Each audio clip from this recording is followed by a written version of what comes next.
quiero compartir con ustedes algunas ideas, algunos aportes de la evaluación formativa que en los últimos 10 años se han producido como ideas que nos permitan repensar el campo de la evaluación y en particular el campo de la evaluación formativa. La idea que les voy a proponer es compartir 10 sugerencias prácticas que un director puede pensar en su escuela, tanto para trabajar con sus maestros como del mismo modo los maestros trabajando con sus alumnos. La primera sugerencia que quiero compartir de la retroalimentación es cuándo, cómo y de qué modo decimos lo que decimos. Nosotros sabemos que la retroalimentación impacta en las personas, tanto en sus aspectos emocionales como en sus aspectos cognitivos, y no es lo mismo decirle algo a alguien de buena manera que decírselo de mala manera, no es lo mismo decirle algo a una maestra en un pasillo que sentarse con calma y poder compartir y comentarle lo que uno quiere decir. También el sentido de la oportunidad. A veces uno piensa, es mejor decirle al comienzo de la jornada, cuando sale de la escuela, un viernes antes de ir a su casa. Son todas ideas que nosotros deberíamos pensar cuando decidimos ofrecer retroalimentación a un docente o a un alumno. La segunda sugerencia tiene que ver con el clima en el cual uno piensa ofrecer retroalimentación y que si nosotros pensamos un espacio y un tiempo y un modo de vincularse y de comunicarse con los docentes y con los alumnos, tenemos que pensar que este clima sea de tranquilidad, un clima no punitivo, un clima en donde el error forme parte del proceso de aprendizaje. Si no, las retroalimentaciones que ofrecemos podríamos decir que caen en el vacío, no son consideradas, no se toman en cuenta. La tercera sugerencia tiene que ver con hacer explícitos los criterios, los estándares, las expectativas de logro, depende cómo sean definidos en cada jurisdicción, de tal manera que los docentes sepan qué se espera de ellos, los alumnos sepan qué se espera de ellos y estos criterios, estos modos de enunciar lo que se espera sean públicos y compartidos. La cuarta sugerencia está vinculada con la anterior porque tiene que ver otra vez con los criterios. Los especialistas dicen que sería bueno compartir los criterios con los docentes en el caso de su desempeño y en el caso de los alumnos con respecto a sus aprendizajes, porque la verdad es que cuando uno va construyendo los criterios va aprendiendo de aquello que está discutiendo, pensando, analizando. Por ejemplo, si les proponemos a los alumnos que aprendan qué es redactar o cómo se redacta un buen cuento, si nosotros discutimos con ellos primero qué es un buen cuento y qué no es un buen cuento, y lo hacemos con un ejercicio muy simple como traer muchos libros de cuentos y poner en una pila cuentos que creemos que son buenos y cuentos que creemos que son malos. Y preguntarle a los alumnos por qué están en la pila de buenos los cuentos buenos y por qué están en la pila de malos los cuentos malos. Y los alumnos empiezan a decir porque tiene imágenes, porque es corto, porque es largo, y uno va registrando estas ideas y con eso va construyendo criterios. ¿Cuál es la intención de compartir, construir, de hacer público los criterios? Que no solamente los utilice el docente para evaluar, sino que sean los propios alumnos que los puedan utilizar para autoevaluarse y también para evaluarse entre pares. Esta misma idea piénsenla para evaluar a los docentes, para que los docentes se autoevalúen y se evalúen entre pares.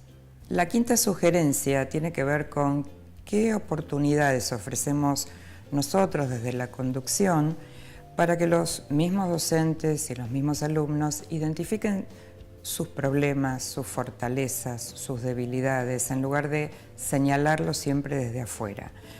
Parte del ejercicio de retroalimentación a veces es parafrasear lo que un alumno dice o lo que un maestro dice. Inmediatamente el alumno dice, no, pero no es eso lo que yo quería decir, por ejemplo.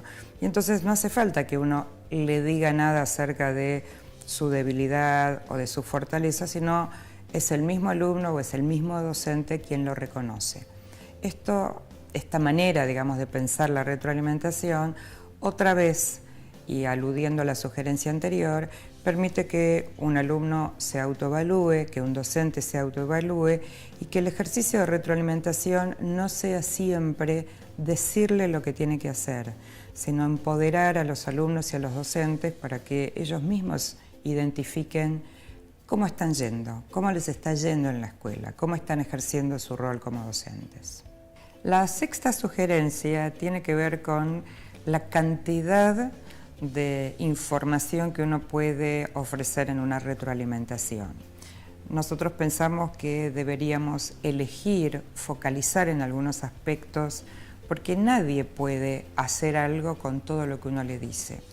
Un ejemplo puede ser, si yo corrijo una producción de un alumno, no puedo señalarle 20 cosas en su producción, porque la pretensión de la retroalimentación sería que el alumno haga algo con lo que yo le estoy sugiriendo, proponiendo.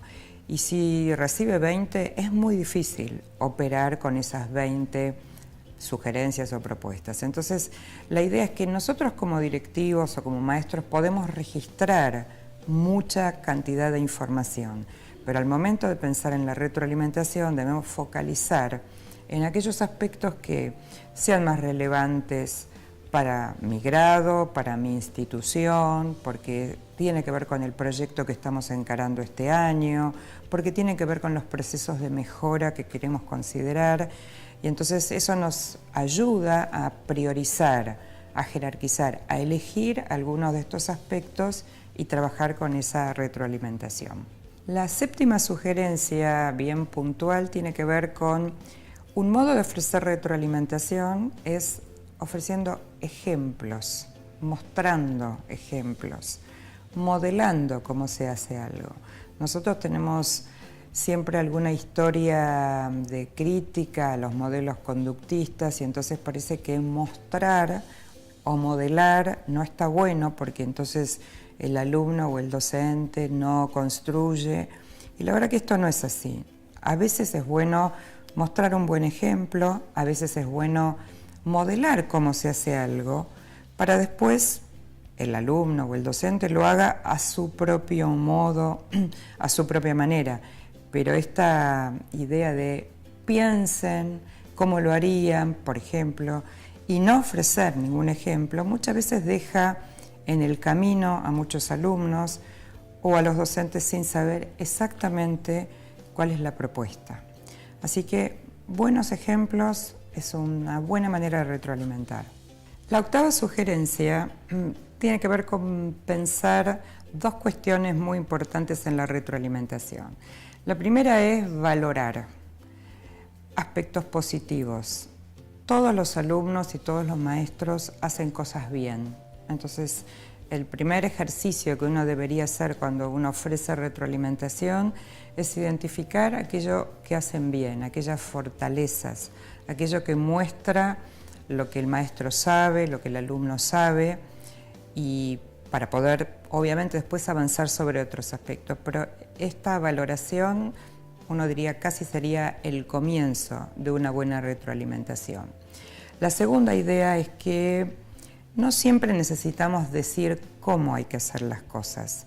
Muchas veces una buena retroalimentación es una buena pregunta, que lo deje al otro pensando. Los dos aspectos, la de la pregunta y la de la valoración, van a impactar también, como dijimos antes, sobre el campo de la autoestima, no solo sobre los conocimientos o sobre los aspectos cognitivos de un estudiante o de un maestro, sino sobre su autoestima, y sabemos que quien se siente bien, se siente reconocido, tiene muchas más posibilidades de aprender más y mejor. La novena sugerencia tiene que ver con qué esperamos que el otro haga con lo que le ofrecemos como retroalimentación. Y algunos autores usan una analogía muy linda que es la analogía del paquete, ¿no? Y uno dice, ¿qué hace una persona cuando recibe un paquete? Puede hacer muchas cosas. Puede devolverlo al remitente, puede quedarse con el paquete y abrirlo, puede guardarlo para más adelante, puede tirarlo a la basura. Y nosotros no queremos que la retroalimentación ni vaya a la basura, ni quede olvidado. queremos que el alumno y el docente hagan algo con aquello que les proponemos, les preguntamos, les sugerimos. Entonces es muy importante no solamente ofrecer retroalimentación, sino que seamos muy claros en qué queremos que hagan nuestros alumnos o nuestros docentes con esa retroalimentación. Por ejemplo, volver a escribir el trabajo, por ejemplo, pensar otra estrategia para la próxima clase, o sea, ser muy claros en el pedido. La última sugerencia es una bien específica y es un ejemplo de lo que en el campo de la retroalimentación llamamos protocolos, que son una especie de redes de conversaciones organizadas que tienen una estructura, que lo que permiten es en muy poquito tiempo ofrecer retroalimentación. Este es un ejemplo de muchos otros que hay y consiste en 3 preguntas. La primera es ¿a dónde voy? Y tiene que ver con entender lo que dijimos al principio, ¿no? ¿Cuáles son los objetivos? ¿Por qué estoy yendo para allá? No tener claro a dónde voy. La segunda es ¿cómo me está yendo? ¿Cómo estoy yendo? ¿Qué creo que está bien? ¿Creo que debería mejorar? ¿Qué recurso necesito? ¿Qué ayuda necesito? El tercer punto es ¿cómo sigo? Porque tenemos que pensar en el futuro, tenemos que pensar hasta aquí llegué, ¿qué más tengo por delante? ¿Hacia dónde voy? ¿Qué otros aprendizajes? Si nosotros pensamos que este modo de ofrecer retroalimentación es un buen camino porque estamos formando o queremos formar estudiantes autónomos, queremos formar docentes que cada vez sean más profesionales, capaces de tomar buenas decisiones y seguir, como siempre, aprendiendo. En educación no tenemos techo, el cielo, uno podría decir que es casi el horizonte hacia donde deberíamos trabajar cotidianamente, de manera conjunta, maestros, docentes, alumnos, padres y la sociedad en su conjunto.